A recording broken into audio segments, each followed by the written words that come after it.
مسعود مدرک تحصیلی چیه تو؟ فوق دیپلم دیگه، گفته بودم که. اینجا اسمس اومده که کارشناسی ارشد غیر حضوری 2 ماهه. 2 ماهه؟ زودفزم نمیتونه مدرک رو 2 ماه عمل بیاره. نوشته عدد 4 ارسال کنی. بفرستم؟ بفرست. اینم عدد 4.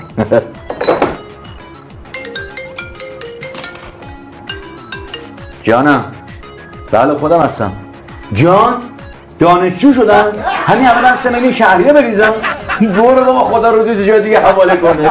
بازشون چیه اینا؟ سفازه والا مگه نمیگم دانشجو شدی کچل؟ دانشجو شی آقا، یه شرکت خصوصی، من کارمندم، خودم شاملم. قاتلم باشی دانشجویی. بلند شو.